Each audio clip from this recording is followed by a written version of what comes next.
on transport. If we didn't get to answer your specific question, the online feedback form will explain how to submit your questions and get a reply after the event. So moving on to our next topic, which is policing and safety, and that includes any questions about community safety policing and also the London Fire Brigade. So please don't forget to like the questions in the chat that you want us to answer the most. And it's good to welcome Dr. Audie Cummings from the London Borough of Newham, who will ask the first question on policing and safety. Dr. Cummings. Hello, hi. My question to the Mayor is simply, what strategies will the Mayor be utilising in regards to reducing knife and gun crime, and also for people who have initiatives that need to be funded? Will those initiatives have clear signposting of any allocated budgets, such as the millions that the Mayor says he's allocated for knife and gun crime? Will he be making those visible so that initiatives that I set over are able to apply for this funding to reduce knife and gun crime? Thank you. Over to you, Mr. Mayor. Well, look, Dr. Cummings, can I thank you for your question? I mean, the safety of London is my number one priority.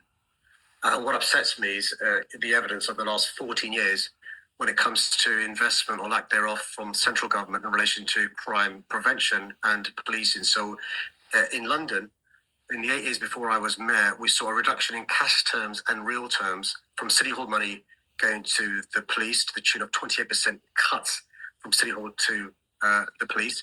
Since 2010 until 2024, we've seen a reduction in real terms of a third of funding from central government to our police. That's £1 billion cut. At the same time, youth clubs have closed down to the tune of 120. Youth workers have lost their jobs. So what I've sought to do since 2016 is invest record sums in police and crime prevention. I've more than doubled.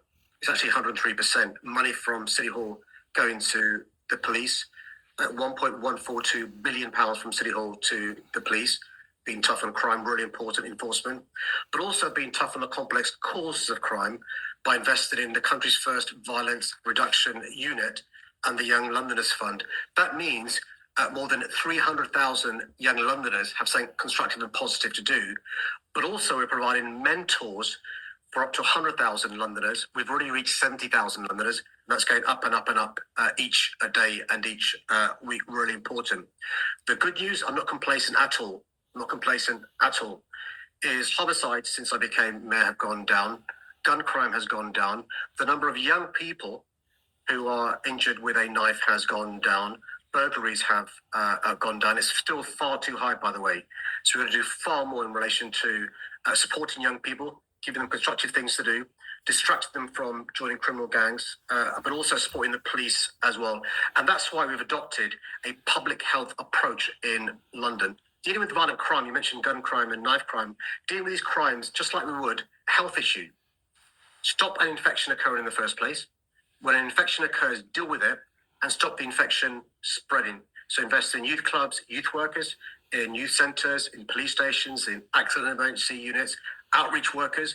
This budget that I announced 2 weeks ago, £6.2 million of additional money in the violence reduction unit, £150 million going to the police as well, enabled police in return at the same time as well. We've got to invest in our young people, deal with the root causes, deprivation, alienation, lack of opportunities, as well as supporting the police as well. And I'm hoping this policy, we've got a government that's invested in London, will mean more progress being made in our great city.